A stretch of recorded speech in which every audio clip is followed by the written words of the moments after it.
We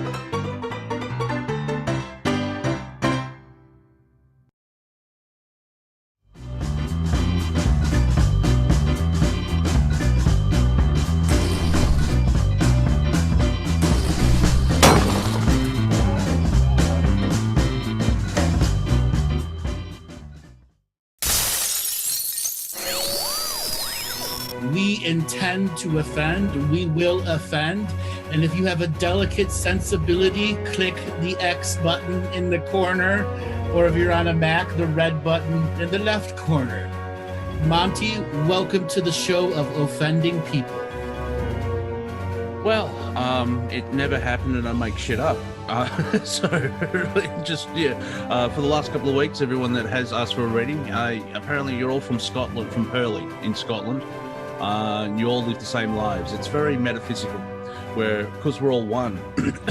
And I can't read the Akashic Records. I don't even have a card.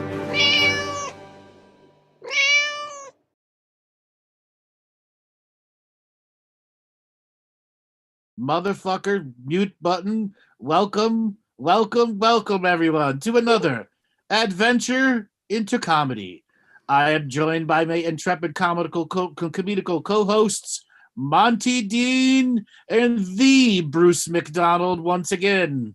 Except no substitution. Except for... Hello, everyone. How is it going day? This is a reminder, if you have a serious stick so far up your ass that you want a psychic reading today, this is not the show for you. If you are one of those people that wants to talk only about baby raping lizard wizards, this is not the show for you. If you want to know about galactic history and COVID vaccines and 5G and want to promote your stupid bullshit, this isn't the show for you. Hit the X if you are on a Windows program or the red dot if you're on a Mac. So today is about comedy. And if you're one of those people that's going to complain in the chat room, why aren't they doing readings? Why aren't they being spiritual? This is not a spiritual show. This is a motherfucking comedy show. Now that that's said, bitches. Yeah. Let's get our swear words out, everyone. Bitch, motherfucking cunt. Yeah, well, the hints in the title. Like, why are they doing readings? Comedy. Comedy, exactly. Sometimes the English language is pretty good with nouns. So, like, all the information's in the title. Thank you, Santo. Comedy about baby raping lizard wizards, 5G, etc., etc. No. Not well, even. I may mention COVID because I'm hello from Hellborn. We're in lockdown 4. Even more serious lockdown? Oh, no, it's a circuit breaker lockdown for 7 days, but this variant's very contagious. The interesting thing, the whole thing started, a gentleman was in Adelaide, got tested, was negative, walked through Adelaide, walked through the airport, got on a plane, landed in Melbourne, and then the virus activated itself. Nothing sus. Nothing at all there. Yeah. And strangely, coincidentally, synchronistically, the state of emergency powers were going to run out on June 4th. So, because, it's, and there's protests and, people are getting tired of this shit. And you're still going with the end of 2023? Well, I am going to stick with this. They are not done marketing COVID to us. I think this time last year, we were just talking about lockdown 2, lockdown even harder. Yep. Okay. So it followed pretty much the what I was saying. I still think they're not done with promoting it.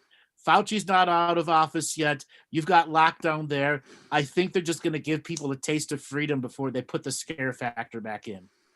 Well, my joke of hello from the future, this points it out because the stuff that like Europe and the US is sort of going through now, we were doing 12 months ago. So just look down the timeline and you can see like, well, this is not acting natural. Like, yeah, it's almost like they've planned it. Exactly. For some reason, they didn't plan the marketing implementation very well. Yeah, okay. I still maintain the Prime creator's just gone, bink, deal with that, bitches. And they've been in panic mode ever since. Well, like I said, they know absolutely nothing about this virus, and they're just making shit up, trying to get you all to fall for their power. Yeah, and now there's vaccines, and of course, in the last 24 hours, 40 to 49-year-olds can get the Pfizer vaccine, and Mum goes, "You can get the vaccine," and I'm like, "Yeah, okay." So I'm going to be, like as Robin Williams did that great joke of, if there's a nuclear war, there's going to be 4 people in the space shuttle going, "What was that noise?" And it's going to be sort of like that, where in 3 years, everyone who's had the vaccine is going to die. And it's like, well, cool. So there'll be less morons, and I can drive better because there'll be less people in the. Thank you for your service, soldier. Yeah. But I do find it doesn't make sense where, like, the government is killing off the obedient ones. That's going to work out well, because that will just leave all the outliers and the rebels. And like, why didn't it work? Oh, I don't know. Maybe because we're ruled by psychopaths and run by idiots. Ruled by psychopaths, run by idiots, and implemented by morons. Yep. Earth. I don't really see Earth being a holiday destination for the rest of the galaxy at the moment.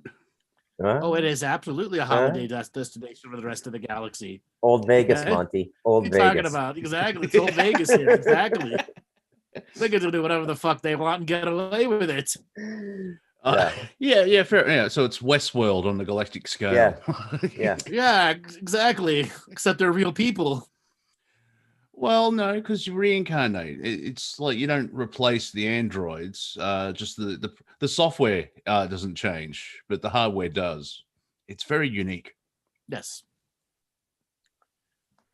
So, guys, we're at a point where our audience was trying to give us names ahead of time. So we want everyone that's in the chat room right now to come up, reach into your comedy, reach into your laughy soul, and help us come up with some kind of little nickname for the three of us. What was the one that I liked before? The Bad Joke Bandits? Yeah, the Bad Joke Bandits. Yes, we steal everybody's bad jokes. So those are some cool ideas. So we want everyone, come on, write a little something in here. Make us laugh. Try. Pull that stick out of your ass. I believe in you. My submission is the 3 clowns of the apocalypse. That's a pretty good one. The 3 clowns of the apocalypse. Taking the apocalypse to levels it has never seen before. Hong Kong. Yeah. Previous submissions before you guys got into the room. Bad Joke Buccaneers, the 3 Comic Stooges. Let's see. There was one other. 3 Wisecrackers. Yeah, that's a bit racist. Motherfucker, come here. So everyone, Albert is having trouble pulling the stick out of his ass. He's trying with all his power, but it just won't work. So what advice do you have for Albert if he can't pull the stick out of his ass? Stop clenching. Ha! Stop clenching. Stop holding on to the stick. You're attached to the stick. Let it go, man. Let it go. Just let it slide out. Put a little Vaseline on it. Put a broom at the end, and you've got a good utility tool for the house. Yeah, sit down and push it out to the other side. Yeah, crash through or crash.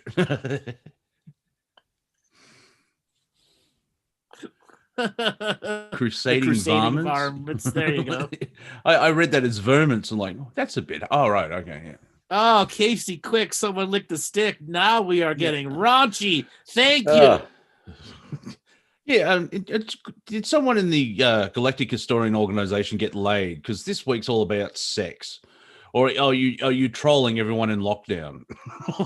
I'm trolling everyone in lockdown, don't you know?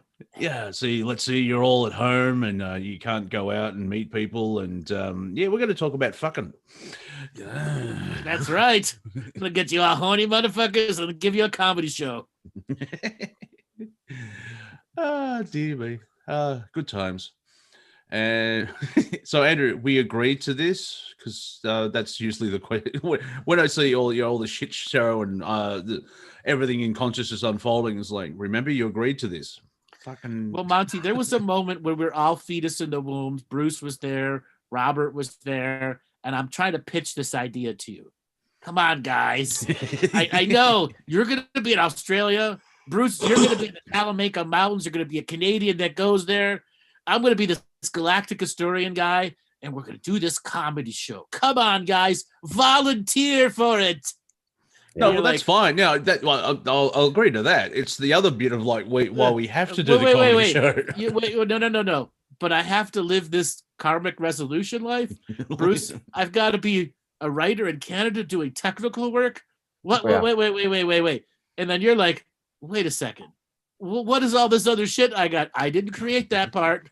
I was already there for you. This is a response. This is a response. If you make it this far. Yeah, exactly. Yeah, it's fun on Planet Colin when we're talking about, they're talking about history. It's a serpent seed line and all this blah, blah, blah. And then I sort of be the turd in the punch bowl. Well, that's one timeline. And I lose everyone on the call. Because it's like, Nephilim and Anunnaki. I'm like, yeah, that's one timeline. What? Yeah, you have to expand your mind, man. Oh, I just read on RT. Mike Tyson apparently was suicidal at one point, but he did something that changed his life. He took magic mushrooms, and I found that fascinating because not that he took magic mushrooms, because that actually does help because you clear out shit. It's on Russia Today. That it's actually a headline. Oh, no. Yeah. Well, he's got a podcast now called Hot Boxing with Mike Tyson, and Mike's really mellow weed now. But the best video up there on Hot Boxing with Mike Tyson, he really got into the psychedelics, not just mushrooms. I think he did ayahuasca, but he did ayahuasca and DMT. Yeah, he licked a toad, and that's the best video he had. You should hear him talking about licking the toad, and it's just unbelievable. Can anyone do a good Mike Tyson voice? Because it'd be hilarious. I took some mushrooms and trip balls, and it was awesome. No, you sound like a Valley Girl, Mike Tyson. Yeah. I did preface that. I did preface that. Does anyone know how to do the voice? Giving you the hint that I can't. I missed that hint. I'm obtuse. Yeah. Mr. I can read the Akashic Records. Oh, that just came out of nowhere. Yeah, but I can't understand basic comedy ahead of time. Nope. That's the beauty of it. Yep. I was telegraphing. See the boxing reference there? Yep. Yeah. I know you were telegraphing, and I was listening for Morse code and couldn't hear it. Do I have Wi-Fi? Exactly. Do I have Wi-Fi? Why isn't it translating for me? Why is Google Translate working? Someone asked about in the chat about media and UFOs. So I'm wondering, could easily take the piss out of that because they're ramping it up, and in the conspiracy world, they're heading for disclosure. And being in the conspiracy and the spirituals, like, sure, that's going to happen again. Yeah, and then they're setting us up for the alien invasion. That's why it's on the news. I actually asked the question to somebody, and they sort of went blank. It's like, why are people waiting for the government to disclose that UFO is real? Do you believe anything else the government says? But that one you will. Yeah. See, the government says it's real. They say a lot of things. Well, the government's the front man for the global narrative. And right now, the global narrative is looking at going, I think we did a Sammy Hagar moment. You may want to explain that. Yeah. Man dies, powerful band, new man takes over, band goes on. Well, Diamond Dave didn't die, but I know what you're saying. Well, he ended his time with the band, and Sammy Hagar took over. Yeah. They change. Not many bands can change lead singer and get more popular. So right. Yeah, he's a paramedic in New York now. Really? Yeah, David Roth. Yeah. I didn't know that. Wow. Oh, dude, he's changed his life. You should hear him do a podcast. He's like, I don't know. He sounds real decent, man. Like, he doesn't need to do that job. He just wants to give back. So we got the training. He drives around in a paramedic truck, man. Night shift. Right? Well, Everybody see that Martin Scorsese film with Nicolas Cage? I forget the title. Very much Shift. about Yeah, it. I know the movie. Yeah. Yeah, well, yeah. Diamond Dave does that now. And still tours occasionally as well. And he still looks healthy. He almost looks like a wrestler. It's fascinating. Yeah. Oh, those A bit guys. scary. Those guys take care of themselves fantastically once they get in the public spotlight, right? Because that's a big part of their success, right? So it's always baffling the aging process in Hollywood. He's how old? It's just like, dude, what is it? Baby blood every morning? Like, what is going on? Exactly. Yeah, but don't tell me it's egg white. Don't tell me it's egg whites and Greek yogurt one more time, you asshole. Exactly. I just don't believe you. Yes. And then on the flip side, though, people age even. Like, have you seen Celine Dion recently? Oh. She could be an extra in Day of the Dead or whatever it is. It's and this is what going on. Well, this fuels the conspiracy part of the conspiracy world that the adrenochrome supply has been cut off and all these people are withering, so because they're not getting any.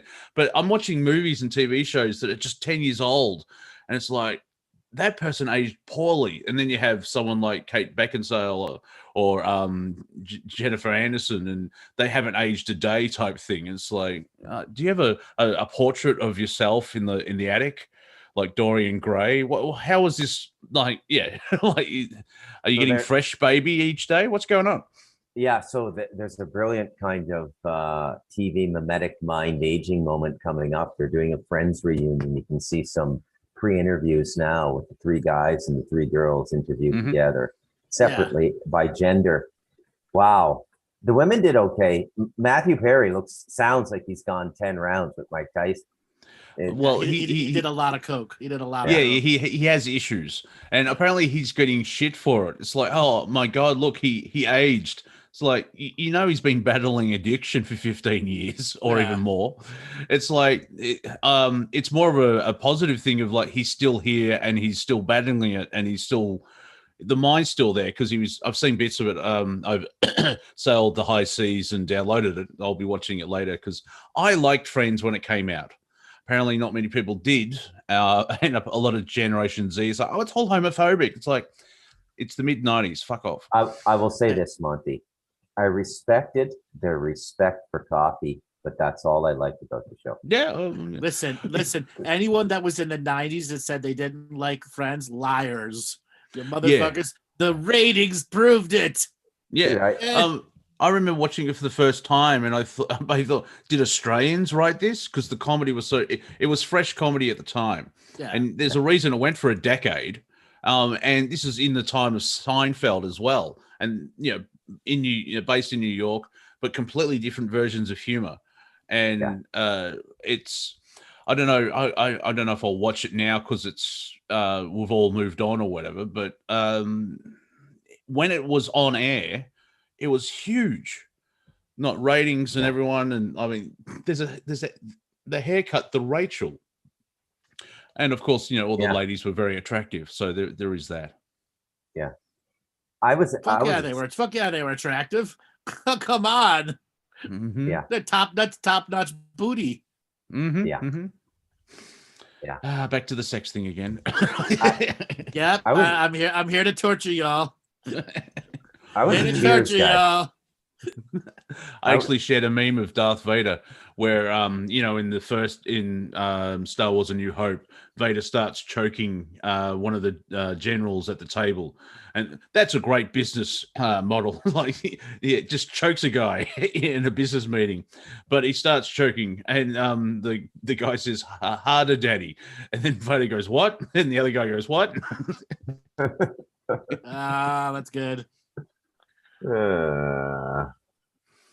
See, I'm not a big fan of Seinfeld. I could watch one episode, and because the show's about nothing with annoying people, and I recognize that straight away. So this is my thing about Seinfeld. So growing up, Seinfeld was one of those shows that I would only put on if there was absolutely nothing else to put on. And I'd put it on only for the mailman guy, Newman. Oh, yes. Yeah. And then I'd get my one Newman fix, and I'd leave. I'd like, you know what? Turn it off. No, done. Going to something else. I'll not watch TV. Not watch TV. For some reason, I know my parents hated the show. And I know all these other people were making references about it. This, and I'm like, I don't know what it is. I just can't watch this show. I just can't do it. Newman was the only character I liked. Do you remember when Jerry finally asked Newman why postal workers go postal? Because it's the post office. No, it's like, it's the mail, Jerry. You get to work and you put it all out and you send it all out, you catalog it and you deliver it. And then the next day, there's more. And then you have to do the same thing over and over again. Exactly. Don't listen to anything. Ha ha. And that actor is Wayne Knight. He's in Third Rock from the Sun. Yep. And I've got all 6 seasons of that, and it's like 132 episodes. It's interesting binge watching that type of stuff because, you know, Shatner's in it, John Cleese is in it. And Bruce, you'll love this because, you know, you're working on a book, but it's Dick Solomon. So I don't know if you want to slip that joke in. And John Lithgow, he's a brilliant actor and he's a brilliant comic actor. And in that show, it just proved it because he committed. He committed to that. Yeah. Generally, when you get into high levels of production in television and movies, you get sort of typecast.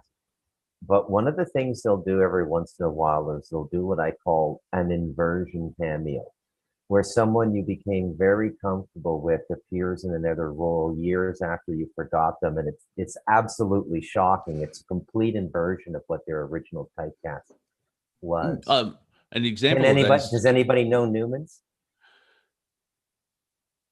The Newman's salad dressing? No. From Seinfeld, he had an inversion cameo about 2 or 3 years ago in a Netflix series. The opposite, I didn't see that. No. The opposite Newman. Yeah, he was the American narco lawyer in Narcos. He's also in Torchwood. I remember now. Yeah. And it's in season 2, and he's trying to rescue the wife of the money launderer, and he gets everybody killed. And you watch it and you go, "Oh my God, that's anti-Newman." Yeah. And Hollywood does that every once in a while. And another guy they did it with brilliantly was Woody Harrelson from Cheers. You know, so you get used to Woody. I mean, that series went on for 10 years. Then all of a sudden, you know, Oliver Stone's throwing him into Natural Born Killers, and you're going, "Oh my God."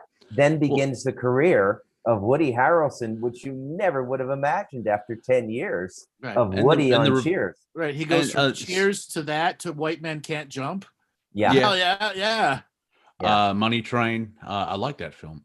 Another one is Michael Keaton. Do you remember when they announced Michael Keaton is going to play Batman?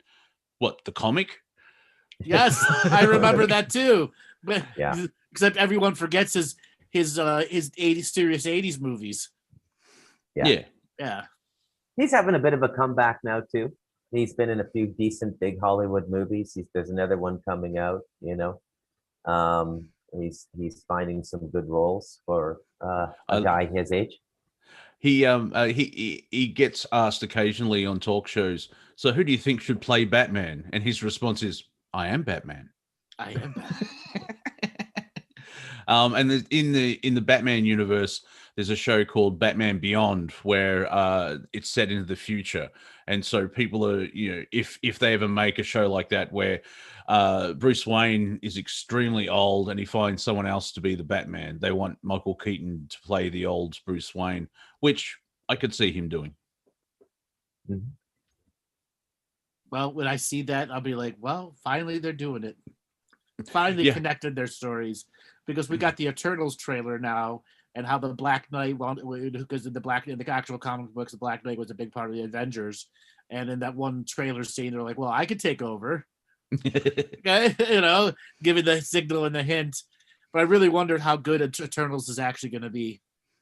So, There's another really good theme to mine on the comedy show today. You know, stuff from our formative teen years. You know, TV shows that were around and stuff like that. But what about comic books and their reincarnation through CGI, computer-generated interfaces, and the fantastic movies and storylines we get now? And I remember in the 80s telling people when they laughed at me for still reading comic books in my 20s. I was reading, I mean, I'd read Ulysses by this time by James Joyce. I was reading serious books, but I used to have this brilliant defense of comic books. Like, you got to take a look at this. This is the most expansive, imaginative stuff I've come across, you know? And now people are saying comic books have ruined movies. Oh, yeah. No. There is, you know how the Westerns, there was Western fatigue, because like the Western was what, 40s, 50, definitely 50s, 60s, and some of the 70s, it dropped off. Westerns was all the way into the 80s. Yeah. But you know how it slowly winded down. We're sort of seeing that with superhero stuff or comic book stuff. I mean, I'm doing that. I'm, there's a new comic book thing. Oh, I'll check it out. But there's this massive part of me going, another universe to learn and other characters. I just watched Jupiter's Legacy, and it's worth seeing if you like your comic book stuff. You still have to figure out what the fucking title means, but there's sort of like another one. Even have you checked out Invincible? Yep, the cartoon. Invincible too. Yep, that's an adult one. That's really good as well. Though, then you have the element of all the woke shit coming in. Right. So the thing is, if we wouldn't have had COVID movie delays, we'd have had 3 more Marvel movies, and we'd have had Doctor Strange would have been coming out this time this year, and the whole thing, Eternals would have come out just after Doctor Strange, etc., etc., etc. Black Widow, and the rest of the comic book movie companies that are trying to put their shit forward have lost their ass. They all had a year to figure out how to catch up and make real movies. Yeah. Okay? Even the playing field. Yeah, Avatar's supposedly going to be coming out, but I wait and see. I believe it when I see it. What James Cameron's like, I'm going to make a sequel. I'm going to make 4 sequels. We've been delayed. I'm going to make 7 sequels. It's like, maybe you'll release 1. Because when did Avatar come out the first time? Well, when it first came out? It's been a while. 2006? Yeah. And I liked it. And I've actually got the Blu-ray of the ultra extended version because I like story. Like I watched the 2009. Sorry. And of course, it's a great film you don't have to listen to it, but it's a great film to watch while on mushrooms because the colors, children, the colors. But who knows? The story kind of ends, and it's one of those stories of like, what will happen. But if the sequel story shit, it may completely collapse because unless you don't want to remake the same movie. It's not like Star Wars 7. Now, have you seen Iron Sky? Yep, I've got Iron Sky 2. Yeah, 2 had a good idea, but it didn't really unfold. 1 was awesome. Yeah. Because Nazis on the moon, blah blah blah. But what I loved right at the end, because of Marvel movies, I watch all the credits now. Slight spoiler if you haven't seen Iron Sky. It's worth seeing because there's so much more in it. But you know where it ends, where all the countries on the planet are firing nuclear and nuclear holocaust. They pull back and they show the moon and what happened to the moon. And all through the credits, you just see the moon and the Earth get smaller and smaller. And right at the end, where the credits end, you see Mars come into view. And that's the last thing you see. Like, what are they going to give us now? Exactly. Yeah. Especially if you're in the conspiracy, spiritual, Tazarian and, Atlantis and everything else like that. It's not a historical document. It's just taking elements from all that past secret history and then doing it in a European comedic way. Yeah. And the reason Iron Sky 2 came out the way it was is they had to crowdfund it over 5 years. Yeah. And getting the actors to come back and do all the filming as well as the CGI, they were stuck with what they had. Okay? Yes. Yeah. It's what, if you liked the first one, it's worth seeing the second one. Yeah. And but I think I paid the $9.99 on Amazon when it first came out because I respect the movie people that created the first one, and I'm like, you got my support, even if Amazon takes half of whatever it is. Well, I think the psychopaths allowed it. It's like, this is too silly. It won't go anywhere. and it was really popular, and so there could be a little bit of sabotage with the second one, where we won't give you funding because it's narrative and it's the ideas that it's putting out. People make connections. The fact that Hollywood is all done by communal table of morons, they were never going to fund a second one anyways, and not because it wasn't a success. They always see it as a one-off concept. Yeah. Yeah. Is that part of that consent thing? Like, well, yeah, this movie came out in 1983 and it told you, but I didn't see the movie. Well, that's your fault. Yeah. So art by committee and movie by committee is the worst thing potentially out there. But you have what is it now? AT&T is selling off HBO and all those other assets, and they're the ones that fucking ruin dozens and dozens of movies. Yeah, because they're not a movie company. Yeah, they're selling off Warner's or DC and stuff. Because it's not doing that well. Like, fucking think. You're a communications company, not a creative company. Exactly. You hired all the people that did the worst possible fucking job. And J.J. Abrams, if you're familiar with him, he's actually in an interview gone, the whole Star Wars thing, maybe we should have had a plan. And everyone that hates the sequel's like, you fucking think? Yeah, or you know what? We should have never ignored the audience that supplied it. I recently watched this thing comparing a comic book company that has one called Demon Slayer versus Batman by DC. Batman averages 88,000 units sold per month, and this other Japanese comic called Demon Slayer sells 3.5 million per month. Yeah, manga is going through the route. Yeah, Bruce, as a writing exercise, I think you should watch the last 3 Star Wars films and come back on the comedy show and do a report. Because as a writer and as a creator, that's a very, very strange request coming from you, Monty. Because the only reason I haven't watched them is your 3 or 4 year campaign of shitting on them on Facebook. They deserve to be shit on. They deserve it. So why are you asking me to watch them then? I mean, well, because the story's complete now. You didn't have to go through the trauma of like, here's an episode, here's another one. Oh, here's the last one. But you could just see where, like, from a writing standpoint, it's like, give a donkey a pencil and they'll write something better. And a donkey's how hard is it a donkey to hold a pen? Yeah, I like The Mandalorian, the Disney series with Pascal, the Spanish actor. Yeah, that's more of a course correction in story. If you've got a spare 6 hours or however you want to do it, just from a writing exercise. Man in an earth bag calls his own schedule, Monty. I could quit this show right now and watch them if I wanted to. Well, you'd still be dealing with comedy. Yes. What motherfuckers ruined this shit? This is funny. But I don't want to get angry. Like, I don't want to get upset. No. Channel it through the comedy. Like, write a 1,000-word review and come back in 2 weeks. And just do your Star Wars review and just take the piss out of it. All right. Okay. Yeah. Because I would be fascinated to see how your mind sort of goes, and you'll be able to rip it apart story wise. Of like, this doesn't fucking. Yeah, there's no gravity in space, you idiots. So yeah. Continuity editing went away sometime around 1989, as far as I can tell. Yeah.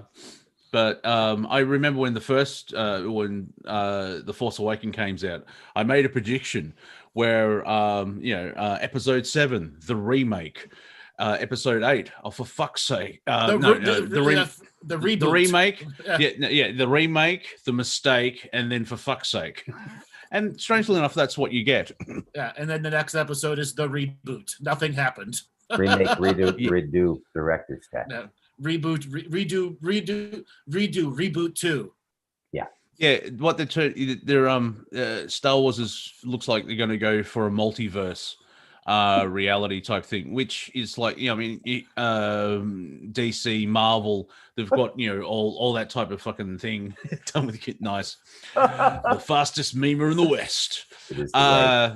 Or South America. Fastest. Anyway, the thing I liked about Star Wars is, like, it's in the Star Wars universe, story universe, it's 30,000 years and it's one story. Same with Doctor Who. where you can follow it with one story. But when you do this whole, we need to reboot it, like apparently they're rebooting Battlestar Galactica. It's like, well, it's only been 10 years and that season's awesome. Like the Lord of the Rings TV show on Amazon is not a remake of Lord of the Rings. It's a prequel series. It's Simulacrum. It's the Simulacrum, which is not a book. It's not a book. It's just a collection of stuff that he came up with. It's notes. Yes, it's notes. Quite literally, it's just notes for world creating. Yeah, Similarium, not Simulacrum. Sorry. Yeah. And apparently the race swapping, and some people are like, there's not enough black people in Middle Earth. I'm like, well, yeah. It's like saying, watching a Viking show. It's like, where are the Asians in this? Like, for fuck's sake. Dear me. So even actually, there is a black elf. If you look in the armies of elves, there's quite a few black elves. Yeah, and the way that it's written, nearly 100 years ago or whatever it was, the men from the east that joined Sauron, they're have Asian appearances, and that's not a racist of the thing. It's just like Middle Earth is basically Europe, and 99% of people kind of were European. Like we've got European backgrounds. Remember when, really wasn't all this racism. It was tribalism, where it's Greeks against Italians, the Irish against the English, the Welsh against the English, the Scots against the French against the. There's a theme here, isn't there? It's the English are pricks. There's a theme there. I'm mostly English. But, it's all, when World War I started up here in Australia, it's like, oh, should we go defend England? Oh, that was referred to as a European civil war at the start of it. But it was just, white people all attacking each other. But now racism and all that, the view of stupidity has gone global. And maybe this whole UFO disclosure thing is going to backfire. We all become one. That's racism. Well, yeah, it'll be speciesism. Oh my God, you're from Arcturus. Fuck you. Look, he's blue. Mm-hmm. They'll be referred to as the Smurfs. Imagine all the people going, you're appropriating our culture, you off-worlders. Stop wearing jeans. Fuck you. We seeded you, you bastards. Yeah, so, that's going to be fun. Is that Robert? Did Robert want to say something? No, okay. So I'm just noticing here in the National Post, there seems to be a very deliberate turn in the COVID story.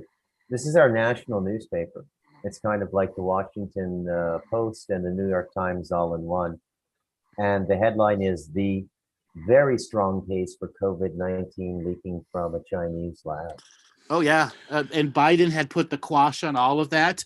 And suddenly it came out in the news and he suddenly put it back into motion. And he's getting hammered by the normal press now, mainstream, because the mainstream realizes you can't bottle this up anymore. Yeah, well, they tried it a year ago where it's all conspiracy theory. And now it's a complete reverse because the story finally, it's interesting. Like, say Andrew would mention something and the alternative media, like the alternative media, if that makes sense. And then it sort of popped up in the alternative media, and then it's taken 12 months to actually break through into the mainstream. And it's like, oh, okay. Because Fauci said, I don't believe, no, that's just silly. It came from a lab. And now he's like, well, yeah. And the flip-flopping is like, these people are flip-flopping more than a fish stuck in a sock on a fry pan. Exactly. And the fry pan is on a stove that's turned up high. That won't fit on a T-shirt, but you get the idea. Yes. Bruce, you're muted. Okay, he knows. He's saying Spanish something to his wife. Yeah. No. Well, I'll tell you, these animals are my own personal sundial here for feeding time. I'm telling you, you can't really do a podcast with 4 cats talking to you. Yeah, feed me. What are you doing? What are you doing? I'm hungry. What are you doing? Open the door. The door is open. Should I go through it? Rosemary shepherding them out. You ever heard anybody say it's like herding cats? Actually, herding cats is the easiest thing in the world to do. You just get a can and tap a fork on it, like they'll all follow you. It's the thing is, it's when you want to have to herd feral cats. That's the hard part. Get one of those laser pointers. Yes. Herding feral cats is a hell of a challenge. So what was the question I didn't respond to? I don't know. What are your bank details? My what details? Your bank details. Oh, is this the Nigerian inheritance, Monty? Maybe. Okay. I know a guy. My bank details is privada. Yeah. So it's a matter of what's going to stick to the mainstream wall of shit. Yes. Right now they whitewash the wall of shit, and there's a few turds that haven't come off yet now. Yeah, because they've been there for 12 months and they're crusted on like a barnacle to a boat. Exactly. So I find everything getting really interesting now and somewhat more real. So I think I passed a video to you, Andrew, just before the show started, and it's Poilievre, a Quebec MP for the Conservative Party, Federal Conservative Party, because they do Parliament on Zoom now in Canada. Are they doing this in Australia, Monty? No, we just not. Fucking hilarious. It's like no. you got, yeah. Because we've got all the COVID shit happening. So there's the national cabinet where the premiers are talking to the prime minister. So they do that by video conference. But nothing will happen in Parliament. They've shut it down because of COVID, or there's only 6 people in the thing. And so it's clamping on because it's the Westminster system, the opposition have no chance of attacking the government at all about anything in Parliament. So we can't do it. I mean, World War II, we had Parliament. It's Spanish flu, we had Parliament. And then it's like COVID. Oh, yeah. I mean, wouldn't it be great to isolate all the politicians in a camp? So in the world of politics, there's this class of person that I call like an effective freelancer. And they'll be brought in to close certain deals in certain decades, but they've been like a public figure for decades. A guy like that in Canada is a fellow named Mark Carney. He's an economist. He is reputed to be one of the best governors of the Bank of Canada we've ever had. Mind you, it was under his leadership that we brought in the bail-in legislation. And his press conference on that was abominable. Oh, it's just a compliance issue with the IMF and the World Bank and the International Bank of Settlements because of what happened in Cyprus. This could never happen here. Anyways, then he got scouted by the Bank of England, went over there. He's been governor of the Bank of England for the last like 8.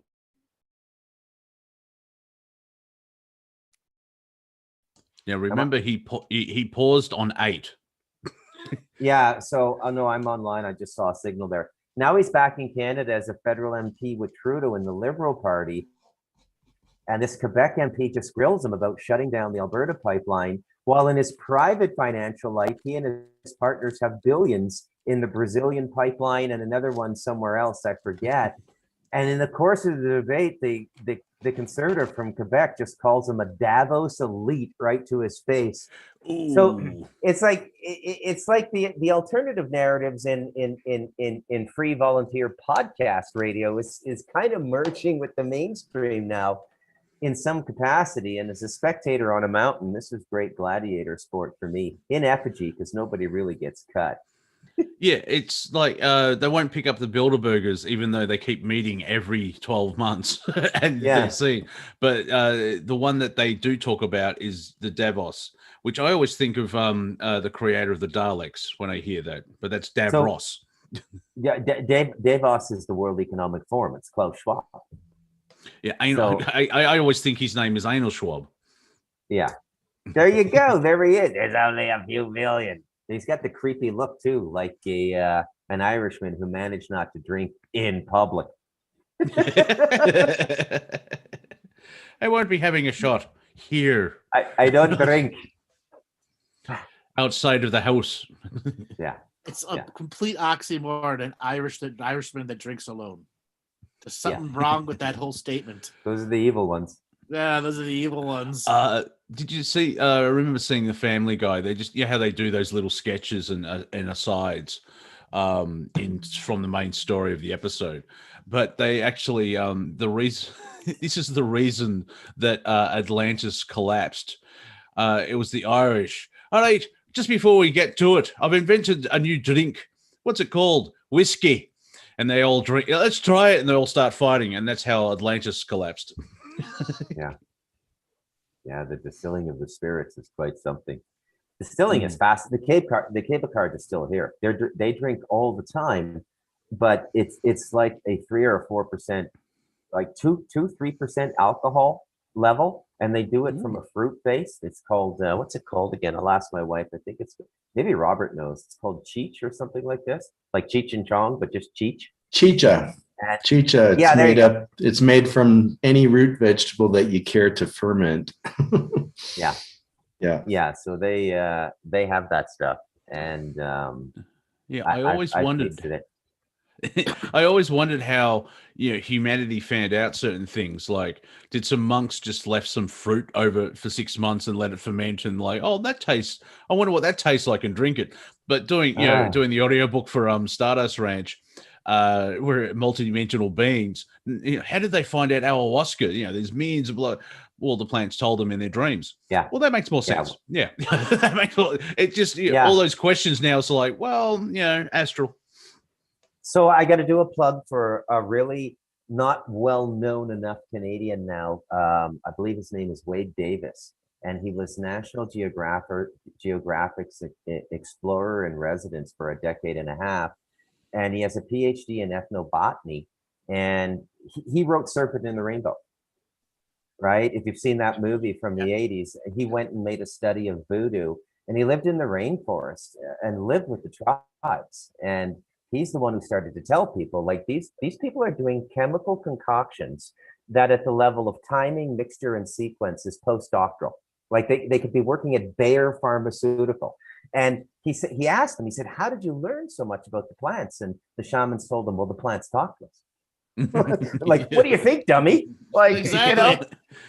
Yeah. There wasn't much experimentation. Are you nuts? Yeah, there are so many wonderful things in that book that I forget about. It's not just an ET story, Stardust Ranch, as it opens up near the end. Oh yeah, it's like come for the grey aliens, stay for the portals, blah blah blah blah blah blah blah blah. It's like a list of, and some of your sentence structures are fascinating, where it's like half a page of like, and once you've got the first electrical bill, there's a laundry list, bang bang bang bang bang bang bang bang bang bang, and a lot more. I'm like, your list is 12 or 15 long already. It makes the point. Yeah, that's a literary 7-punch combo a la Mike Tyson. Yeah. Yeah, it's fun doing the audio for it, because I figured it out. Instead of listening to it, there's a grid using in Logic. So to save time between sentences, it's 5 columns. And when it's after a comma or something like it's just 2 columns. And so there's enough breaks, and I quietly breathe between the breaks. So it's not just all one constant conversation where I just run out of breath. You'll hear it. Don't worry.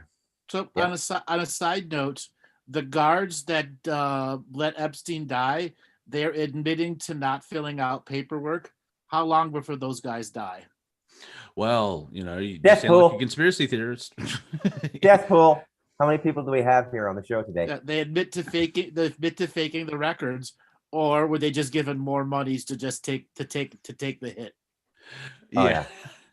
Was it on Crowd? Some comedy show was pointing out. It's like, we've got you hired 2 security guards for 44 minutes to come in at that exact time.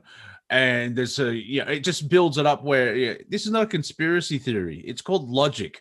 How can you have him on a suicide watch with 2 new guards, and they're only they go for a cigarette break for 44 minutes, and the video footage is lost? So this is actually brilliant political strategy, I think, if Biden and his people are behind this, because if they can pick off a few of these birds, they're going to grab up like 30-40% of the Trump tards for delivering the justice Trump promised and never did.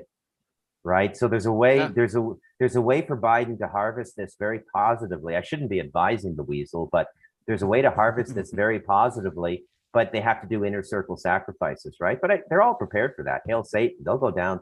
They'll go down with the flaming ember. Exactly. What are they sacrificing now? Democrats. Yeah. Yeah. They'll eat their own blue-haired wokers. Gotta let the dog out. Yep. Yeah, that would happen though. That they'll be sacrificing. It's like, you know, the whole cancel culture thing, and people go after redneck racist, blah blah blah. But it's hilarious when the left attack their own for someone makes one mistake, and I didn't mean it, and they always apologize, which makes it worse. What would happen if you if they started sacrificing the woke left people? What would be the karma there? Balance? No. Some strange and unusual shit would go down. Yeah. I was going to say, with those two security guards, if they does that get added to the Clinton body count? It's fascinating, the whole Q thing, where Q is fake in the psyop, correct? That doesn't mean half the information that he put out isn't fake. It is kind of real. Pizzagate. They put forward, there's no basement at Planet the Comet Pizza. Cool. That doesn't point out that someone probably ate a baby once. You know what I mean? It's like a baby. Yeah, a baby. Meryl Streep's an awesome actress. Yeah, until you get to an Australian accent. Yeah, exactly. Until you get to an Australian accent, exactly. Yeah. I didn't go ate my baby. You cut. What the fuck was that? You've won how many awards and you can't fucking speak proper? We don't know. We need to be told by an Australian. Was that a bad accent? I haven't seen the movie, but from what I've seen of it, yes. Like, wow. At the end of Point Break, the first one, where apparently they end up at Bell's Beach, which is filmed in Oregon. And then that's not Bell's, it's local reference. However, they couldn't do an Australian accent because one guy said, "Well, wait till he comes back in." And it's like, you're from South Africa, aren't you, sir? So there was some talk about at the beginning of the show about the commenters identifying linguistic quirks we have, but on that theme, I have to say Frances McDormand nailed what I would call the Ottawa Valley, Minnesota accent in Fargo. That was I couldn't believe how well she got that. It was just brilliant. And all for a little bit of money, don't you know? Yeah. Say, Norm, I heard you was going fishing. Yeah, after lunch. Ottawa Valley. So do you think you can go out and cornhole some of those prisoners that you got there? Okay. So, yeah. It's very unique, very unique accent. Like, I mean, I think the United Kingdom's got 7 or 8 accents, and that's not a big island. Well, I compared to Australia. So I saw the Babylon Bee released that Apple has removed Taiwan from its maps, so China won't get upset. Unfortunately, that's true. Yeah, yeah. Unfortunately, that's true. Yeah, and John Cena's in trouble for calling Taiwan a country, and he had to apologize. And like, wow. But yeah, it's didn't they learn from Tibet? Because it's this whole one China policy from thousands of years ago. So I'm wondering, how old's America? 500 years, something like that? No, 1776. No, Columbus rediscovered it in 1499. 1492. 92. That ain't true either. We got our independence in 1776. Yeah, I'm familiar. People mention that occasionally, Andrew. I'm familiar with that. There was a war about it. Right. But I'm just wondering, do we have to wait 2,000? Like, I'm just using the Israeli model. Do we have to wait 2,000 years for the natives to say, this is ours, get out? Yeah. Yes. Okay. Yes. So same with Australia. 1788. So we're only 200. We've got another 1,800 years, and then the Aboriginals can reclaim It's the Israel maneuver. Like, hey, all right, you've had why Aboriginals have a Jewish accent. You've had your time. Your lease is up. Your lease is up. Exactly. It's already written, boys. You're squatting on our land. My young son's going to college now, so he needs somewhere to live. Exactly. So I'm giving him the house. We've got prophecy as our provenance that says the land is ours. You remember the whole Temple of Solomon thing? Your Al-Aqsa Mosque that's on our territory. So you like salmon, eh? Maybe we can work something out. Exactly, like salmon, eh? The BC fishery story is amazing. So we're joking about this, but this is on the verge of, it's part of the Davos plan, right? So they want to repatriate land to natives. It's the United Nations Declaration on the Rights of Indigenous People. We talked about this 2 weeks ago briefly. But yeah, it's creeping in certain circles. But like I said, it's openly in politics now. When Mark Carney, the former governor of the Bank of England and Bank of Canada, is being called a Davos elite in the Canadian Parliament via Zoom, I'd say that's an advancement in what I would call parliamentary debate. Mm-hmm. Well, debate in Parliament has always been a farce. Yeah, Always been a farce. Except for Taiwan, they throw down. That's WWF. So does Thailand, and so does Myanmar, and India too. There's some big fights in the Indian versions too. Yeah, Italy. Yeah. They go after each other with canes. Yeah, Italy. Yeah, they go out. Yeah, they go full at it. Spain had a big row a couple weeks ago too. Yeah, and Italy's not a shock if you know any Italians, especially in the 80s. What did you say? Come here. I'm gonna. What did you say about the way I blinked? I kill you now. Give me that chair. I chuck it at the opposition. And then you got the British Parliament where, because the building's 500 years old, they're in a shoebox where they're this far away from each other, and they're like, yes, the plebs are doing, and it looks like a sweat lodge, the House of Commons. It's like you can play squash in here. It's so small. It's because it's a common house. Yeah, well, it's not very plush, not very roomy, because it's for the commoners. Yeah, I'm just wondering. The house. They didn't go all out for the commoners. No, and less population. I wonder if the House of Lords smells like mothballs. No, it probably smells like old people. Yeah, well, that's what I mean. Mothballs, old stuffy British people. Yeah. Is Jeremy voting today? He's died. He's been here 3 weeks. I didn't know. Yeah, and it smells like old people and Ben Gay. Smells like Lord balls. Have you been watching porn again? No. I've been doing sex shows, sex podcast shows. Yeah. Hey, whatever gets you off, but do no harm. It's not about me getting off. It's about all you guys, people getting aroused during COVID to go and do something. Yeah, that's a good idea. House arrest. Ooh, let's amp up the sex drive. That's right. So when you meet someone, when I leave the house, you bastards. Well, Monty, maybe that big rock down the street will look attractive to you, better than the sheep in the old days. No. It's kind of my defense. Like I got the sheep joke in. Yeah, I can't remember there's a Australian stand-up. She was awesome, but she was pointing out because like in New Zealand they say that the Australians sleep with sheep, and in South Africa they say the New Zealanders sleep with the sheep, and in England it's the South Africans that sleep with the sheep. Maybe it's the sheep's are sluts. Or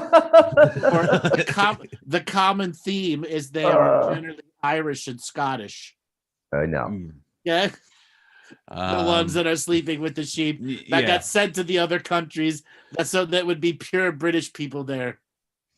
Yeah, there's it's a accent joke. So if I can remember it correctly, a farmer was checking out his boundary line, and a sheep had its head stuck in the fence and couldn't actually get out. So he looked around, no one was around, so he started to relieve some tension and making sweet love to the sheep. And someone was driving along the road and said, "Hey, we shear them back in New Zealand." Well, it's like, I'm not shearing this to anyone. Go get your own. Go get your own, exactly. Yeah. This is my baby. Yeah.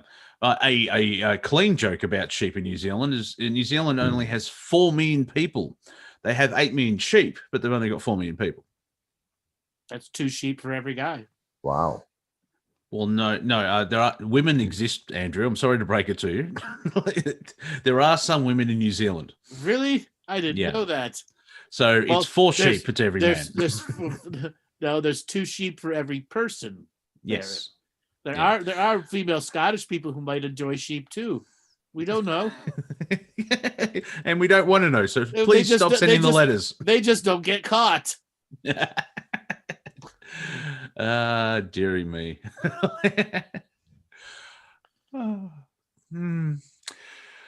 Any apologies to any Scottish watching? The women get stuck with the black sheep. Womp, womp, womp, womp. Hey.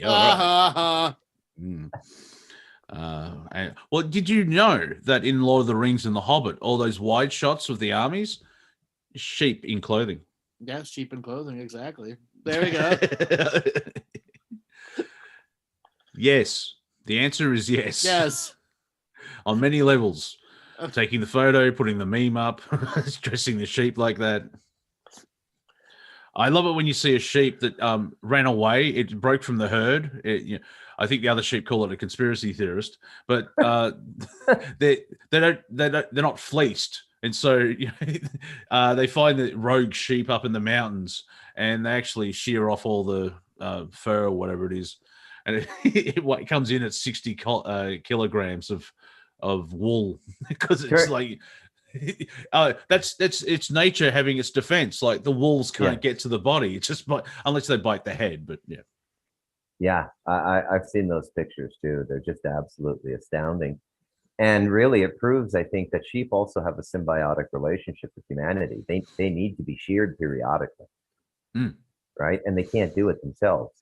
Which actually, there's footage of sheep that haven't been sheared in the wild being attacked by lions and tigers, and their wool is so thick that the lion can't attack or kill them. That's what I said. Yeah, that's incredible. Yep, they can fall off of a giant mountain and still be fine. And also remember, a slug is just a snail that lost in the divorce. Well. She took everything, man. The house, the kids. And then she left this trail of salt everywhere, and I'm yeah. Slimy bitch. Bit of snail humor there for you. Funny one. Well, guys, we're at that quiet pause where we've gone to sheepland. Do you want to take some calls? Yeah, we've done an hour. That's the other thing. Like I was thinking of, because it's early here in Melbourne, and so but people do that all the time when they're doing morning radios. Like they get paid, and they do it five times a week. We're doing this for free, and they have music to hide behind as well. They don't do an hour of improvised comedy. Exactly. So I'm going to let both of you berate the audience to go ahead and raise their hand, for I have been berating them the last several Fridays in a row.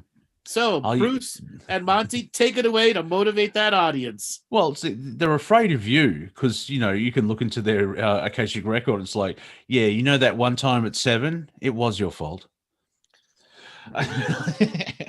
But call in. Go on. I dares you. I triple dog dare you.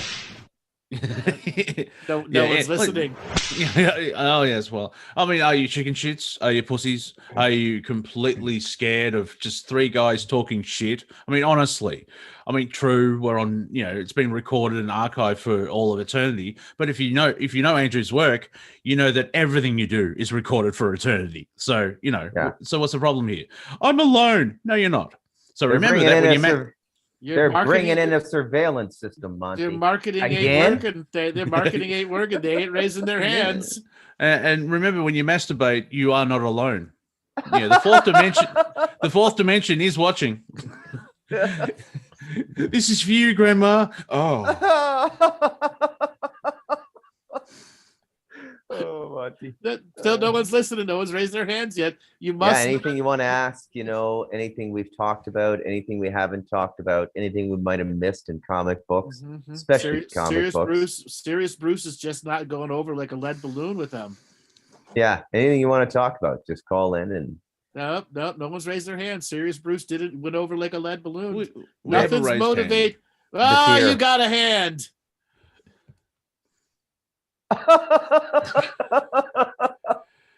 Is he holding a ram on his penis?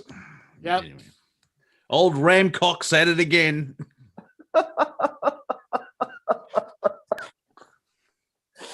Bruce, that laugh was worth it. Thank you.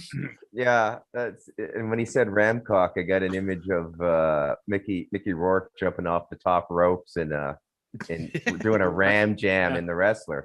There's actually a building company here in Melbourne. I don't know if they're international, but they're called Hooker and Cockram. And I really want to just, your slogan should be, we create erections. What? So you guys have a hand raised. Monty, why don't you introduce the hand raised person? All right. How do you say that? You go, Robert, spin up the wheel of the only caller. Yeah, get the Wheel of Fortune out and just click it over to one. That looks like Layla Grant to me, Monty. All right, there. See, but I could be wrong. I only speak English. and we now go to the secret life of Robert. Hi, Layla. How are you? Thank you for calling in. Can you hear me? Yes. Yes. How are you? Greetings from Austria. Oh, welcome. Thank you. I don't really have much to talk about, but I'm with 2 cats. So if I heard right, you have 4? 4 adults and 2 kittens right now. And I've gotten rid of 4 kittens in the last 3 weeks. And these last 2 just hit the solid food about 4 days ago. So I'm looking for a home now. And I'll just be back down to my normal 4 cats. Normal 4 cats. Yeah. Still raising that army. Because cats rule the world.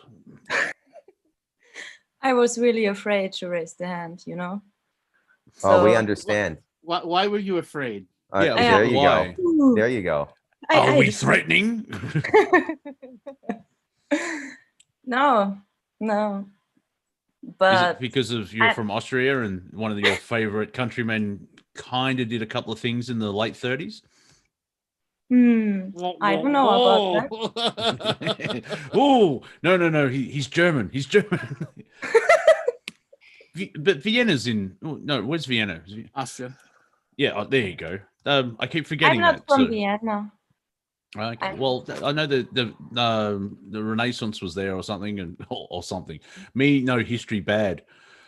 But who are the famous composers come from there? Yeah, it's like the art scene in Austria is enormous in history. Enormous.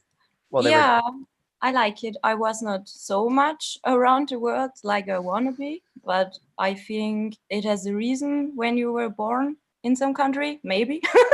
So yeah, definitely. I'm doing my best, I guess. Well, it's kind of hard. There you are. Yeah, it's kind of hard with lockdown. Oh my God. I want to travel. Yeah, good luck with that. Are the hills really alive with the sound of music?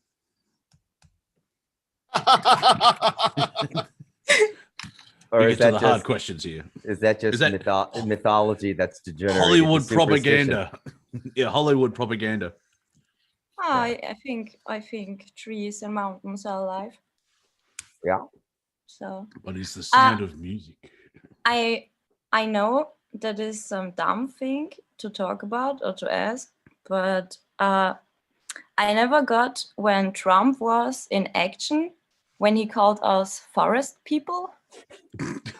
Did you know? That sounds like him. No. There was a lot of memes around, so from Austria, because he talks. We have so much tree power and stuff like that. Is Arnold Schwarzenegger from Austria as well? And I'm just waiting for the woke people to actually say he has to change his name because it's offensive.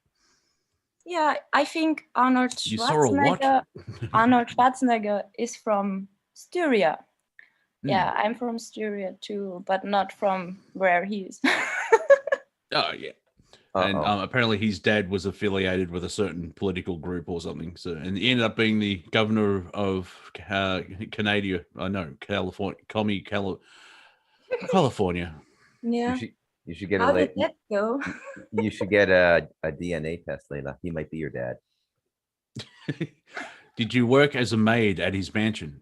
No, Monty. So bad. Oh, That would be her mother, Monty. Stay with the line. I've only been awake for. You stepped on my money line, Monty. I've only been awake for an hour. Come on. Do you work out? Yeah, I hear Vienna is one of the most beautiful cities in the world. I have a friend who married a woman from Slovakia. They go back to visit her family, but he makes a point of getting over to Vienna for 2 weeks every time they go back. He's just addicted to visiting that city. And he's just a Canadian guy of English background, but he's been whispering it in my ear for like 12 years now. You got to go to Vienna, Bruce. You've been all over the world. I can't believe you haven't been to Vienna. But I'm very curious to see it maybe one day. Maybe I will. But I don't leave this mountain much. yeah. Well, it's going to be awful hard if you don't leave the mountain to go anywhere else. Well, I could. Anything could be in my Andrew, don't limit me. Anything could be in my timeline now. I could meet a pilot, Rada Grande already had an airstrip up back there. So anything could happen. Yeah, anything could happen. Yeah, except for you leaving the mountain. Yeah. Us hermits have to stick together, sort of. Yeah. Lockdown. What lockdown? I've been living like this for 7 years. I don't like to. And it's I don't like to go outside so much too. Yeah, it's so peoply out there. Yeah, city and stuff. There's so many humans. Andrew, I'm just wondering from a galactic point of view, is half the galaxy like, do we really want these people to come out here? Yes, they do. They want you to stop occupying the planet. Oh, yeah, we're squatters. Yeah, that's right. Mm-hmm. No, we've been here for a while. No, you're too many people stuck in their mom's basements. They want you to grow up. Come on. There's a paradise solar system just over there. Why go over there? We built it for you. It's sitting there for millions of years. Get out. Oh, geez, I don't know. Like, I feel like just staying here because it seems like effort. That's because the mind control is telling me to stay here. Damn it. Yeah. Which I do find, occasionally, I want to go home. You've been here for millions of years. This is kind of your home right now, but it's a college. We have to, you're doing a 3-year diploma and you've been here 17. Time to move on. Layla, are you still there? Yeah, I'm still there. I'm really curious to know about living outside a major urban center like Vienna, in Austria. Do you live in what you would call a town or a village or a municipality, or what's it like these days? Yeah, I'm like in the second biggest city from Austria, in Graz, but it's not like Vienna. Vienna is different. I think we have more mountains around and it's a little smaller. And yeah, it's okay. It's not so a big city, but it will grow. I'm not so familiar with Vienna. I was just partying around other parts of Austria. So I'm mostly staying in the city, but mountains and woods, it's awesome. Austria is very beautiful. I was about to say, why would you leave your town when you live in a postcard? I'm going outside. Oh, there's the mountains again. Oh no, it's not like I see the mountains there, but Okay. it's near. It's near. No, it's not so like. Yeah. Yeah. So what would the population of your city be? Phew. I looked it up a few years ago, but I don't know about how much there are now. It's not a million people city. Yeah. It's not too big like Vienna, but we are the second biggest city in Austria. So Well, that's I couldn't almost a million. I don't know. That seems a nice size. Melbourne used to be about 3, and now it's 5 to 6.5 million. And the infrastructure can't hold on to it, like driving anywhere. It's not American level traffic, but we're Australians. Like, remember where it only took 10 minutes to drive somewhere? Now it's 25. And so, there's that Australian reaction. We have a hint of apathy. What are you going to do? In the 21st century, I consider under 1 million people almost to be village living. Now that's from somebody who's seen Taipei, Hong Kong, New Delhi. Yeah, I guess. Yeah. Guatemala City. I've been in Guatemala City. It's the biggest city in Central America. There's about 5 million people. And those under 1 million, what I call village cities, are the most beautiful places you can live. And Yes. I've been some places that are just about 100,000 people, but they have such a unique character. They're really small towns, but they're extraordinary. Like one is Waterloo, Ontario, which has the Waterloo University, which has one of the best computer science schools in North America. And this whole computer industry is built up there. There's an index they have at the United Nations now to define the smartest cities in the world, and Waterloo was winning for like 3 or 4 years in a row. And I think Shenzhen in China was the other competitor, or maybe another city in China. But my point is, when you live in a smaller city like that, it's really a different vibe. It's even and like Toronto now, Monty Dean, it's like 6 million people with the Greater Toronto area. It's like it's huge mega city. Everybody followed the New York borough model. And London, so and so the mega city is getting to be a real thing now, right? Where after one generation, the suburbs get amalgamated, they take down the houses, start putting up condos, and the city just keeps spreading, right? Yeah, they don't. Here in Australia, we up until about 10 years ago, we never built up. We always would sprawl out, where the size of Sydney is the same area of Los Angeles, but it's got 1/10 of the people, and it's kind of ridiculous. It just reminds, like in London after the Great Fire in 1666, they had an opportunity to rebuild and widen pathways and streets and everything else like that, but they said, "No, we'll just rebuild it exactly the same," and it's still the same today. And there's 20 million people in the Greater London area, and you're driving down a laneway that has 2 lanes. It's like I would not want to own a car in Los Angeles, New York, or London, or go driving in those cities, because we come around pretty good with the bicycle, but I'm really central, so but the city will spread out too, because they're planning on some underground train stuff, and we didn't have that here. Also not like it's not like Vienna. For me, Vienna would be too much to live, I think. The Japanese have a good idea, because to visit. The Japanese have a good idea, because Tokyo doesn't have a central hub.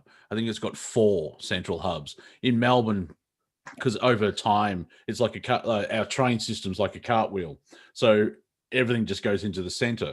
But they're finally changing it where they're like doing an outer ring, and because if you want to travel from here to there, and it'll be quicker to actually drive, but on a train you have to go into the city center and then go back out again. Not much forethought here in Australia. That's basically. So Layla, they were able to convince you to raise your hand.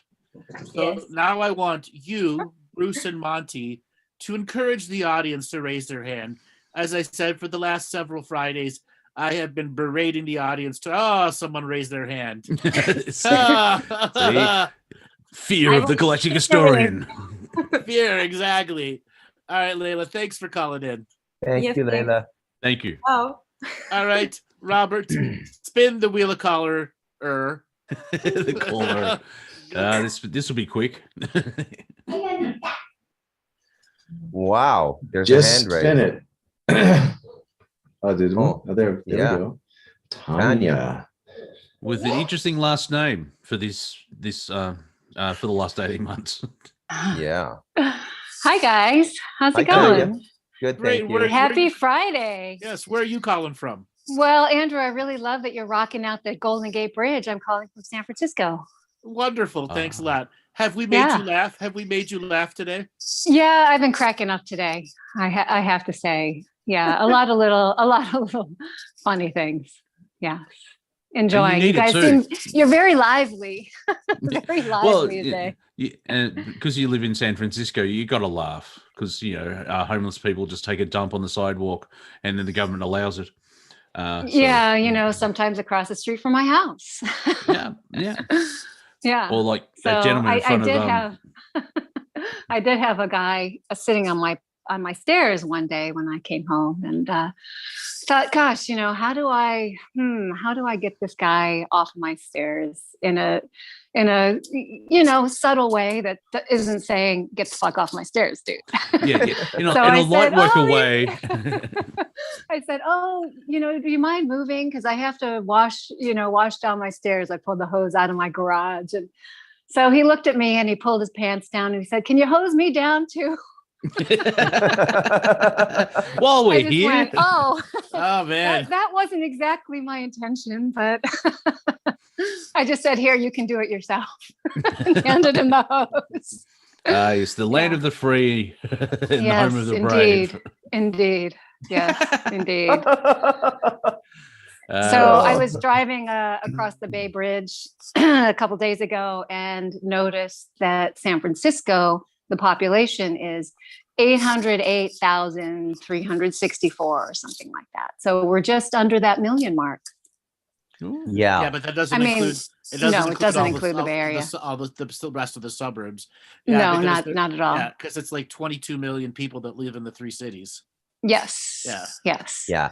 But in San Francisco proper, we are a village. Yeah. All I just think is earthquake, so I'm not going there. That's how I'll turn up and there'll be an earthquake. Oh, it's my fault. Yeah, it feels like when you're in an earthquake, it sometimes can feel like a truck actually hit your house. Yep.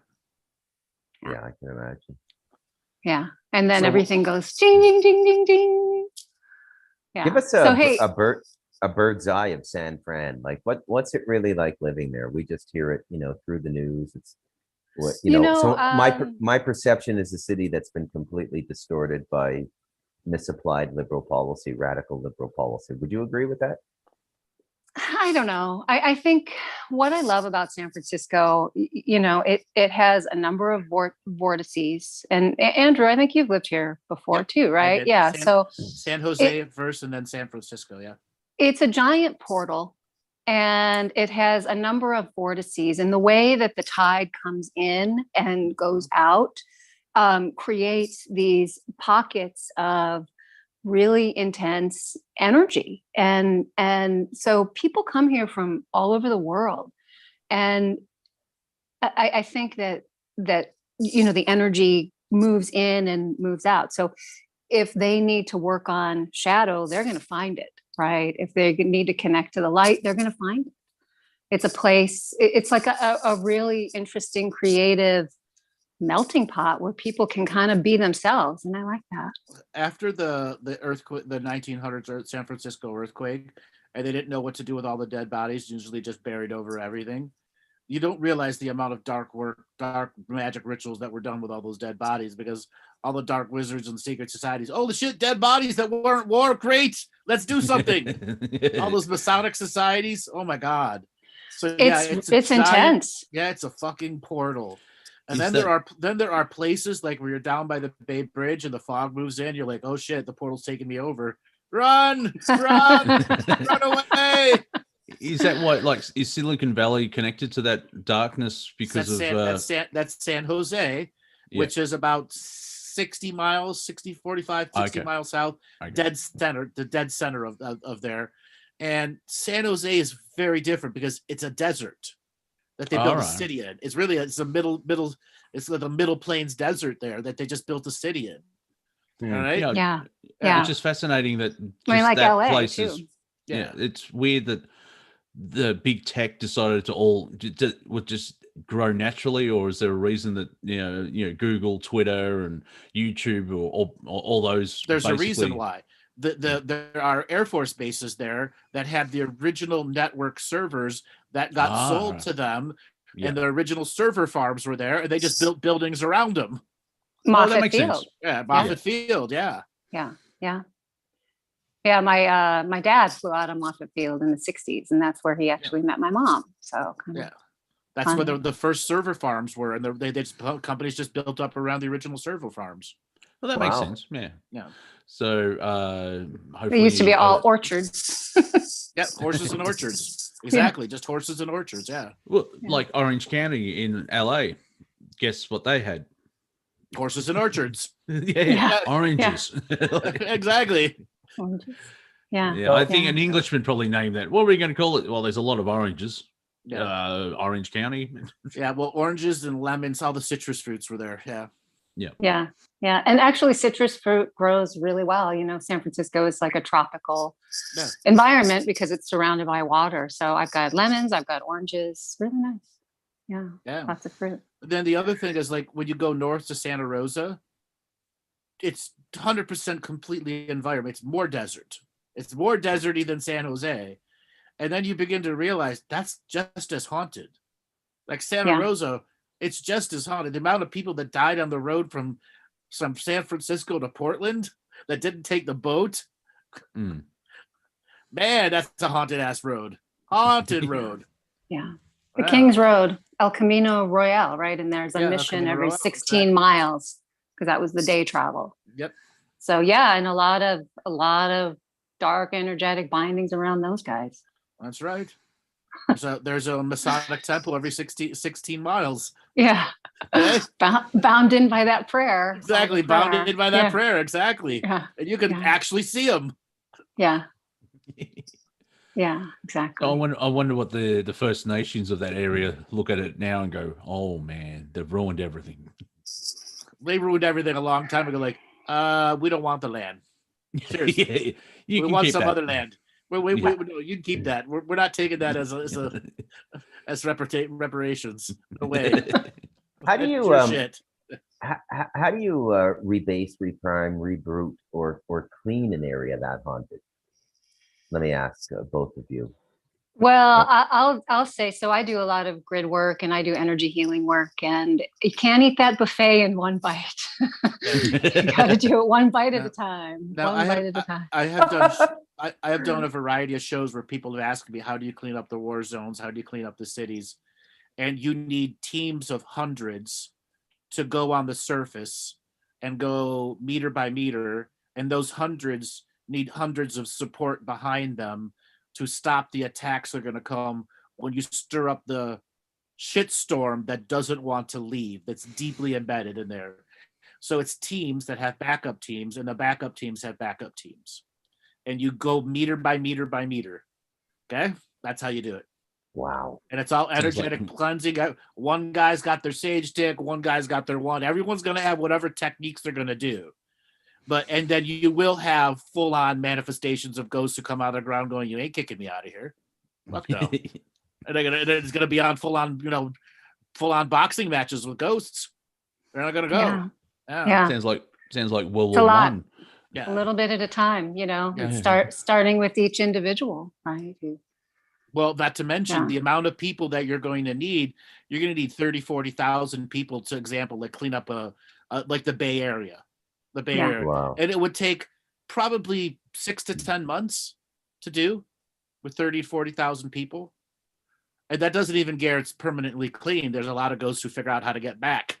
Okay? Right. You kick them out, they're like, I'm back. Okay? And then there's the whole time travel shit where ghosts are stuck in time travel loops through technology and all the other stuff, the multidimensional portal systems that are there that the ghosts use as their subway. Okay. So, they get city to city through the portals, and the ghosts have figured out how to go from San Jose to San Francisco. So there's a lot of shit to clean up. It's a whole multi-dimensional toxic mess. But the majority of cities are like that. Like, example, in my personal view, probably the hardest city in the world to clean up will be Beijing. Oh, wow. Yeah. Close second is Paris, and then the Vatican. Vatican has a lot of people die there, but nowhere compared to Paris or Beijing. Getting back to the Forbidden City, do you think ghosts are attached to their testicles as living men are? Probably. Okay, it's gonna be hard to get them out of there. It's hard to get. It's gonna be hard to get them out of there. Exactly. Definitely. So, I was gonna say, do you think technology will ever merge with these spiritual efforts to clean places? Going back to our comic book motif of Professor X's cerebrum or whatever it's called. Yes, they'll create technology that helps you understand the level of attachment the ghost has, what densities and dimensions you got to work in, and then how deep the forest of just slime is there.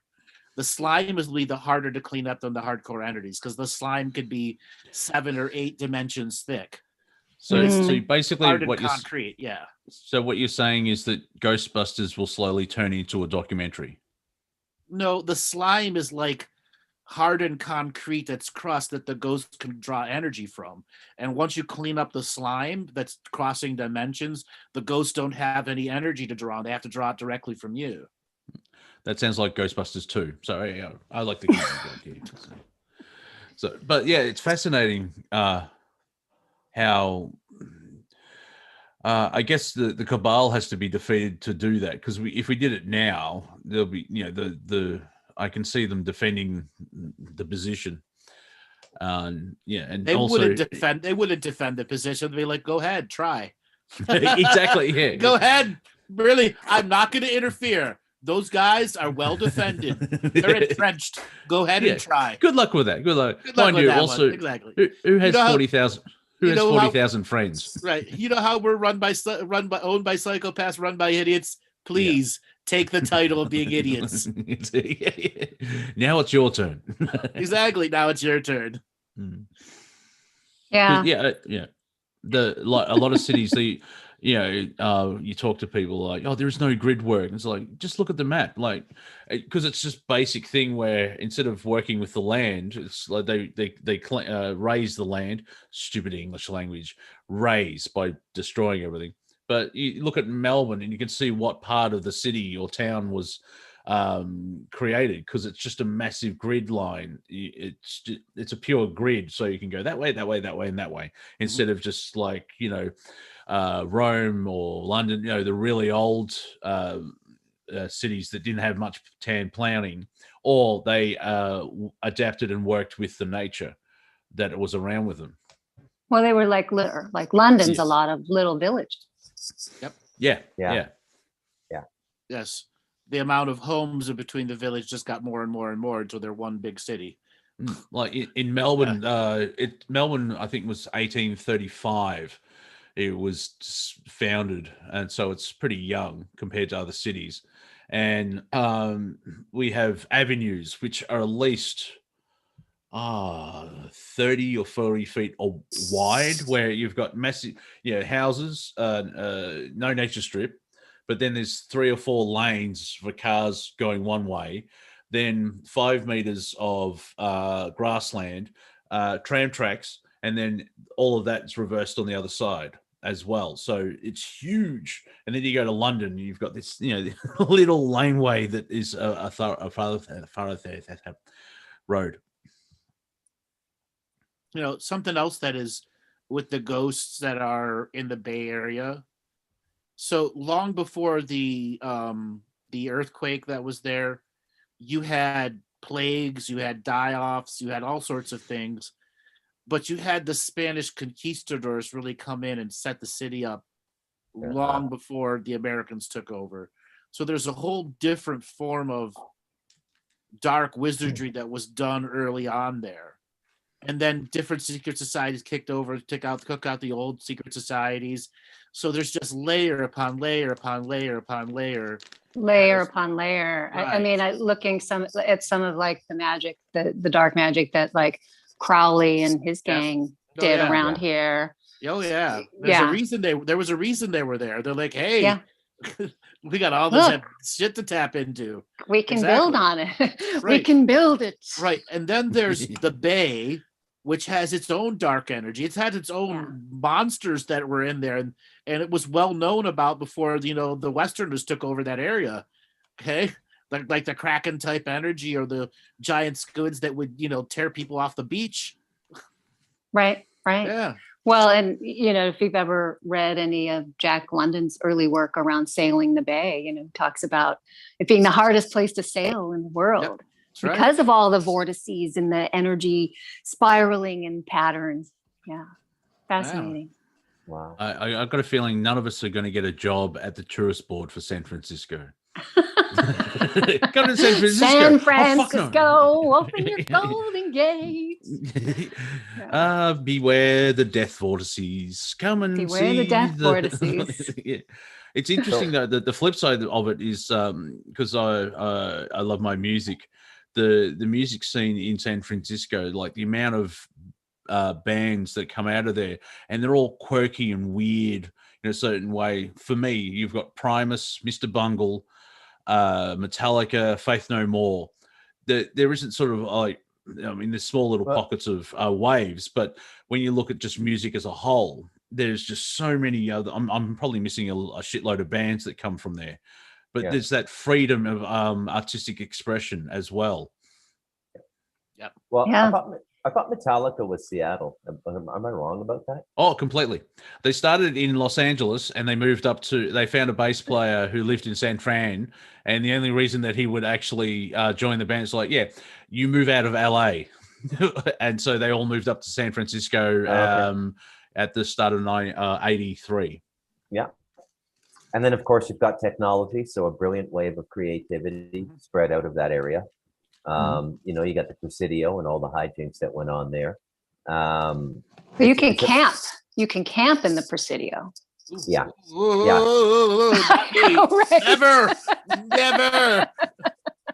You're allowed to, but don't. Don't do it. Run away.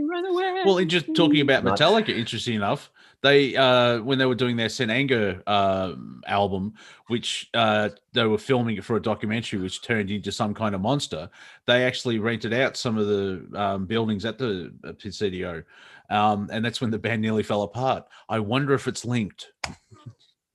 Yeah. Well, let me tell you, the first time I went to the Presidio, I got the willies up and down my spine so bad. I'm like, I need to get the fuck out of here. And I keep turning and I'm like, I still can't. It wouldn't let me out. It wouldn't fucking let me. This is before GPS or anything. And you actually had to look at a fucking map. And all there were homeless fucking people to ask for directions. I'm like, each one's a demon. No way. I'm going to get the fuck out of here. Yeah. So hey, Monty, I have a new job for you. Ooh. So okay. I've got an idea. Call Monty Dean. Look on the bright side of life. Like, how can you find humor in your situation? Let me coach you into positivity. Exactly. A humor coach going into positivity.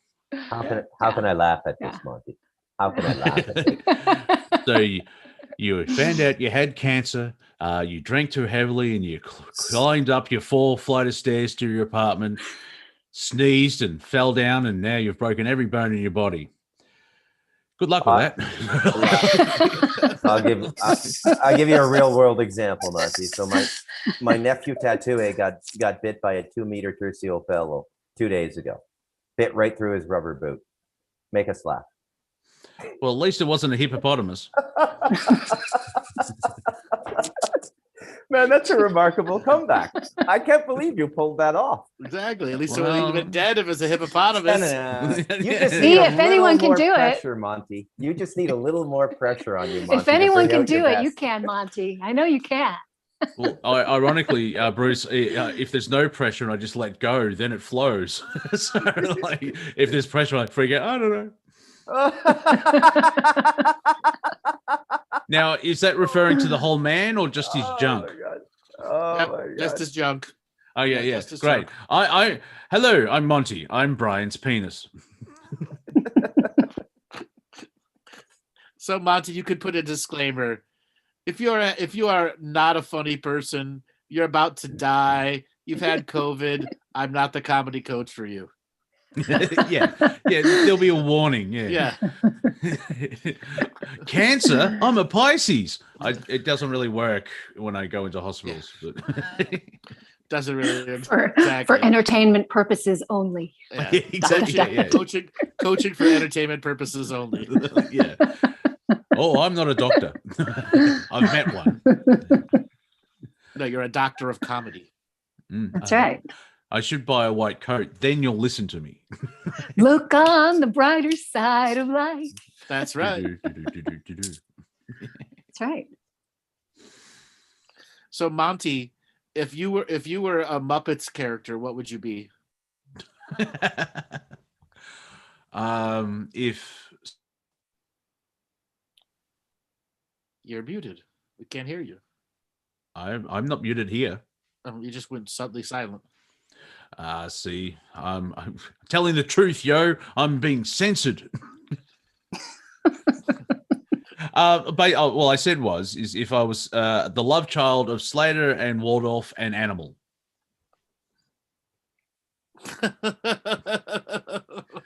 So yeah, Slanimal. Yeah, a cranky old dude that's slightly insane, sitting in a balcony playing drums. What about you, Andrew? I'm a Fraggle. I'm from Fraggle Rock. I know you kind of look like Ralph. No, I'm a Fraggle. Can you play? Rock. Can you play piano? I'm a flat Fraggle Rockian. Nice. I do like I do like the Muppets. I mean, it's early '80s, but the humor is awesome, and some of the stupid stuff. One of my favorite characters of the Muppets is a new character that was developed, I think, in the '90s in the movies. And is it Pepe, the King Prawn? Yeah. Yeah, he's awesome. Yeah. Okay, yeah. Hey, come in. Okay, I think he's Mexican or something. He's brilliant in it. And the cool thing about watching. Thank you, Sean. I like fried Muppets too. They're great. Oh yeah, I like children, but I can't eat a whole one. Yeah. What I do like about the Muppets is when they do the outtakes or you see the behind the scenes, the puppeteers commit to the character, and so instead of the puppeteer talking, it's actually the character talking as well. Where it's like, well, yeah, we fucked that up, didn't we? Yeah, we did. Like they're committed to it, which makes sense. So you don't break the thing. But some of the stuff, there's a lot of not adult humor, but there's humor that's created by an adult. That's a better way of saying what I'm trying to. Yeah. Yep. Well, Tanya, thanks a lot for calling in. You've been a real boost in the arm for all of us. Great. Well, thanks. Love you guys. Thanks for all your great work. Can't wait to see what's next. I know you're releasing something in June, so yes, I have a book. Yay. A book that will be coming out in the second week of June, where it will affect all the Muggles of the world. Mm-hmm. And we'll be not talking about the book on this show. We'll be talking about the reaction to the book on this show, because me and Bruce sitting there going, this is going to be good. Exactly. Because, it's just, it's basically Andrew condensed down. And after reading the draft that I saw, and I went back and saw a couple of videos, and it's like, it makes more sense now. So it's like a touchstone, if that's the right word. Mm-hmm. However, the reaction of certain people, because it's, that the classic thing at the moment where people have their belief engines and they refuse any little bit of information. Well, Andrew's coming in with a ball being hammered and going smack. So this will be the only book ever published that will have FDA permit with them left put a warning on the cover. Mild laxative side effect. Mild laxative side effect. May induce tearing. FDA approved. May induce Read this tearing. book. Yes. Well, great. Thanks, guys. Enjoy Thank your you. Friday. Have a great All right. day. Thank Thanks a you. lot. Thank you. See ya. All right, guys. We're gonna call it an end to the show because I's tired. You're Tired. tired. I've been doing sessions all day long. Talk, followed by the comedy show. So, Monty, why don't you give everyone a way for people to get a hold of you and all the great content you put out? The main thing is Wafer Thin Entertainment. I'm on Odyssey, Rumble, Anchor FM, which is connected to Spotify and podcasts, Apple, and everything else like that, as well as the YouTube channel of Wafer Thin. On Instagram, it's Monty.Dean for all the memes. If you want to walk into the war zone that is Twitter, it can be done. You just basically take the piss out of everyone. It's at Real Monty Dean. And also on Facebook, it can be heard on Revolution Radio at 2 a.m. Wednesdays, New York time for Planet Collingwood. And in about 6 days, I'll be able to go to the supermarket here in Melbourne. And Bruce, you want to give away for people to get a hold of your books? Yeah, look up Bruce McDonald on Amazon.com, MacDonald. If you see an Earthbag House on the author's. Nice. All right, guys. Yeah, I know library. your voice you cut out. for a second. Yeah, your joke was mimed, so we didn't hear it. Ah. You So all yeah, know go you all Amazon. know- yeah, Amazon. Sorry, go ahead. Yeah, Amazon.com, MacDonald. Everything you'd possibly want to read. Some good fiction, some nonfiction, true crime, and a growing library of mysticism. And you all know who I am. You can go to my website, andrewbartzis.com. We will be back this coming Tuesday with another show with Martino Grubmuller. All right, Robert, take us away.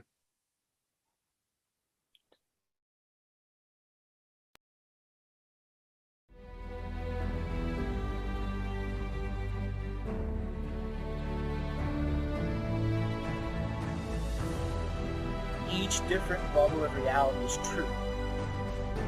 A galactic historian is a person that looks at all the lines of dramatic karma. Nudge, nudge. It's the Holy Grail. Improvise. Mysterious. It's counter psychic intelligence. Why is DNA farming of this star cluster so important? Because we do manifest our reality. We do create our reality.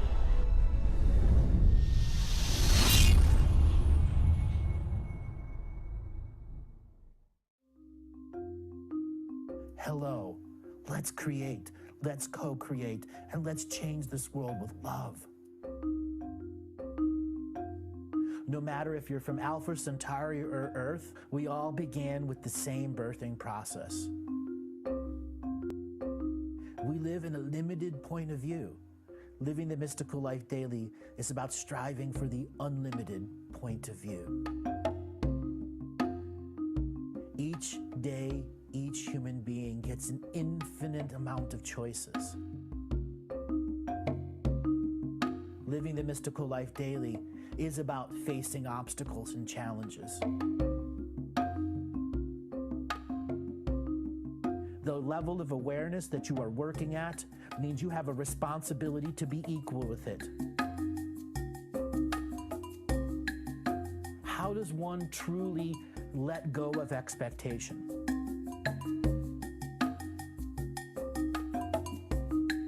You can make the moment that you wake up to the moment you go to sleep sacred.